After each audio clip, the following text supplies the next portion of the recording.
எதற்காக? நமக்கு கை கொடுத்தது அவனை தொழ, கால் கொடுத்தது அவனை நோக்கி நடக்க, நாக்கு படைத்ததே அவனை பாடுறதுக்காகத்தான். இப்ப ஒன்னொன்னா சொல்லிட்டு வர்றார். ஏ காலே ஹரியனுடைய ஆலயத்தை நோக்கி நட, கையே ஸ்ரீதரன சேவி, மனசே எம்பெருமான பத்தி நினை, வரிசையா சொல்றாரு இல்லையா? இதுல முதல்ல எதை ஆரம்பிச்சாரு தெரியுமா? ஜிக்வே கீர்த்தய கேசவம், ஏ நாக்கே கேசவனை பாடுனார். அங்கேயான குலசேகராழ்வார் ஜிக்வே கீர்த்தய மாதவம், ஜிக்வே கீர்த்தய ஸ்ரீதரம் சொல்லிருக்கலாமே. ஜிக்வே கீர்த்தய கேசவம் என கேசவஹா கிளேச நாசனா, கிளேசத்தை எல்லாம் துறைக்கிறானா. இப்ப கேசவ நாமத்திலேயே மருந்தும் விருந்தும் எப்படின்னு பாப்போம்.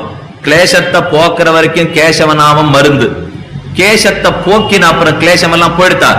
இனிமே கேசவ நாமம் பிரசஸ்த கேசபாசம், கண்ணனுடைய குழற்கற்றை அழக சேவித்தோன்னா அதுவே விருந்தா மாறி விடுறது இல்லையோ.